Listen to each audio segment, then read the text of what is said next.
ఎక్కడెక్కడ వాళ్ళందరి స్థలానికి సమకూర్చి ఇలాగ నడిపించడం చాలా కష్టమైన పని. ఇప్పుడు మన అందరం ఉందనుకోండి, చుట్టుపక్కల అక్కడెక్కడ ఉంటారో అలా సంఘానికి వస్తుంటారు. ఇప్పుడు మీరు ఎక్కడెక్కడో పనులు చేస్తున్నారు, ఏదో ప్రాంతానికి స్థలం రావాలని మిమ్మల్ని నడిపించాలంటే చాలా కష్టమైన పని. అటువంటి పరిచర్య ఈ బెహరాన ప్రాంతంలో దైవజనులుగా చాలామంది చేస్తున్నారు. అందుకంటే దేవుడికి మహిమ కలుగునుగాక. నేను చిన్న సాక్ష్యం చెప్పిన తర్వాత ఈ వాక్యంలోకి వెళ్తానండి.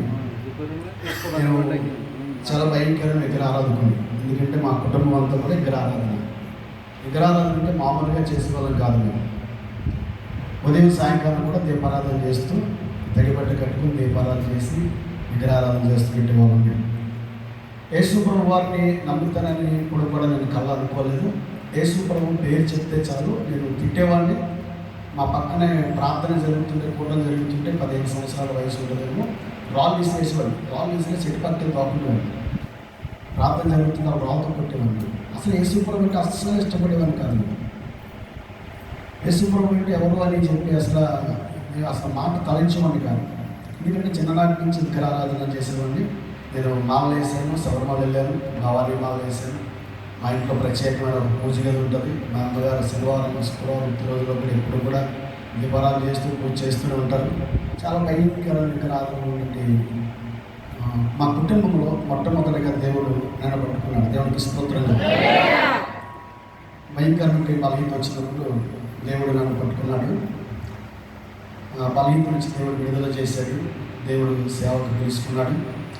మా ఇంట్లో ఎంత విగ్రహారాధన జరిగేదంటే ప్రతి శనివారం మా అమ్మగారి మీదకి ఎంకప్ప వచ్చేసింది. ఒకసారి ఏం జరిగిందంటే మా అమ్మ ఏదో అంటుంది, మా అమ్మగారు మూలుగుతున్నమాట. అమ్మ ఇలా కొట్టగానే పెద్ద క్యాల్కులేషన్ పోయిందా అని నేను బయటికి పారిపోయాను. పూనకు వచ్చేసింది, మాట్లాడితే పూనకు వచ్చేసింది. వచ్చింది పసుపు తాగి లేదంటే ఆర్చుకోకపోవడం మింగేసి పోవడమే ఆయన పని. అలాగే శుక్రవారం కూడా అంత దూరంగా వచ్చేసింది. అంత భయంకరమైన విగ్రహారాధన చేసినట్టు మమ్మల్ని దేవుడు మొట్టమొదటిగా నన్ను దేవుడు పట్టుకున్నాడు. దేవుడికి స్తోత్రం చెప్తాను. హల్లెలూయా. వివాహం జరిగిన తర్వాత కొన్ని సంవత్సరాల తర్వాత, ఒక 4-5 సంవత్సరాల తర్వాత కడుపులో భయంకరమైన ఫ్లేమ్ స్టార్ట్ అయింది. 17వ సంవత్సరంలో పెళ్ళి అయిపోయింది నాకు. నొప్పి వస్తుంటే అసలు పనికి వెళ్ళేవాడిని కాదు. పొద్దున లెక్కని చాలా బాధ వచ్చింది. బాధ వస్తుంటే అనుకుంటేవాడిని, నేను ఇంతమంది ఆరాధన చేస్తాను, ఇంతమంది దేవుళ్ళు ఉన్నారు కదా, ఎవరన్నా బాగు చేస్తారని చెప్పి అందరినీ ప్రార్థించాను, అందరినీ తలంచేవాడిని. నా బాధ తగ్గించండి. కానీ ఎవరు ఏది నాకు సహాయం చేయాలి, ఎవరు కనిపించలేదు.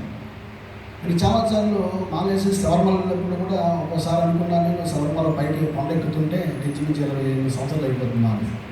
పైకి ఎక్కుతుంటే ఆ మెట్లు ఎక్కుతున్నప్పుడు లేక కొండలు ఎక్కుతున్నప్పుడు ఇటుపక్క కుష్ఠరోగంతో వారు, కాళ్ళు చేతులు లేనట్టు వారు, భయంకరమైన వ్యక్తులు కనపడుతుంటే వాళ్ళని చూసి ఏడ్చేసేవాడిని. ఏంటి ప్రభు, ఏంటి అంటే ఆ విషయంలో ఏంటి ఇలాగుండా నిజమైన దేవుడైతే, లేకపోతే ఇంత శబరిమల వస్తున్నారు, అయ్యప్ప స్వామి నిజమైన దేవుడైతే వాళ్ళు స్వస్థపరచాలి కదా, అసలు స్వస్థపరిచే వాళ్ళు ఎవరు, నిజమైన దేవుడు ఎవరైనా ఆలోచన నేను ఇరుముడు కట్టుకుని కొండెక్కుతున్నప్పుడు వచ్చింది. నాకు ఇరుముడు కట్టుకుని కొండెక్కుతున్నప్పుడు ఆలోచన వచ్చింది. కానీ ఆయన పక్కన పెట్టాను. తర్వాత నాకు బలహీన కలిగినప్పుడు నేను అందరినీ తలంచాను, కానీ ఎవరు నాకు సహాయం చేయలేదు, నన్ను ఎవరు స్వస్థపరచలేదు. మా అన్నయ్య, మా పెద్దమ్మ గారి అబ్బాయి, మా అన్నయ్య అన్నమాట, అతను క్యాన్సర్ ఇంకా చచ్చిపోయే పరిస్థితుల్లో ఉన్నప్పుడు కాకినాడ గవర్నమెంట్ హాస్పిటల్లో పడేస్తే అతనికి సువార్త చెప్పినప్పుడు ఆ సువార్త నమ్మి విశ్వసించి ప్రార్థన చేసుకున్నప్పుడు దేవుడు స్వస్థపరిచాడు. ఆ క్యాన్సర్ నుంచి విడుదల చేశాడు.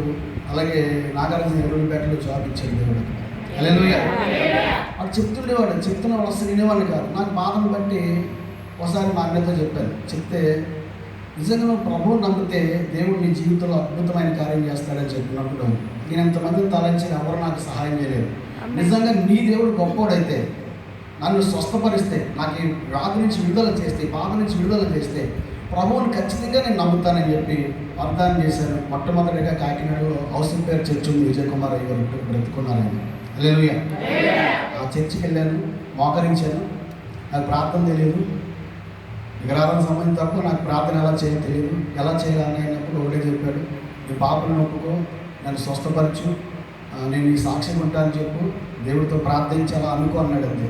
ప్రభు నేను పాపను ప్రభు వేసేయను అనుకుంటాను చెప్పి నోట్లో వచ్చిన మాటలు బట్టి అలా అంటున్నప్పుడు తెలియకుండా నా శరీరం అంతా పలికించిపోయి ఎక్కెక్కిపడి ఏడ్చేస్తున్నాను.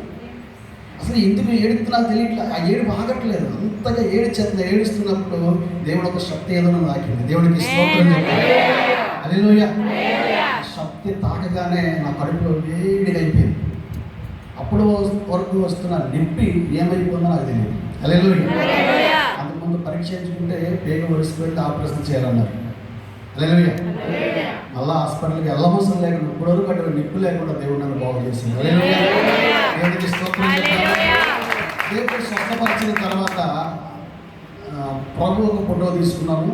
వినాయకుడి ఫోటో, ఒక వేరే ఎంకమ్మ ఫోటో తీసుకుని ఫోటో కట్టించి మధ్యలో వేసుకొని పెట్టి ఇటుపక్క ఫోటో ఇటుపక్క ఫోటో కట్టించి అక్కడ తీసుకెళ్ళి పూజ గదిలో పెట్టి వేసుకొని కూడా కొట్టి పూజ చేస్తాం.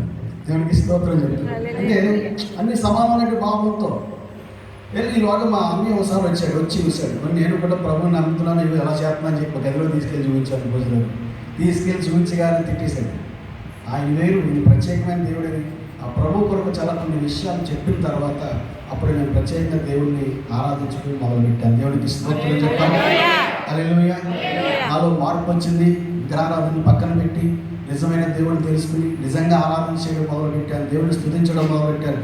దేవుడు నా జీవితంలో అనేకమైన దర్శనాలు దేవుడు కలగజేస్తున్నాడు, కళలు కలగజేస్తున్నాడు. ప్రతి కళలో దర్శనం కూడా దేవుడు ఏమంటున్నాడంటే నా సేవ చేయని చెప్తున్నాడు. హల్లెలూయా. నన్ను సేవ చేయమంటున్నాడు దేవుడు, నా పరిచయం చేయంటున్నాడు. మాట్లాడుతున్నాడు, స్వరం వింటున్నాను. దేవుడు దర్శనాలతో మాట్లాడుతున్నాడు, కళలతో మాట్లాడుతున్నాడు, ప్రవచనం ద్వారా దేవుడు మాట్లాడుతున్నాడు. కానీ సేవ చేయమన్నాడు అని అనుకునేవాడిని.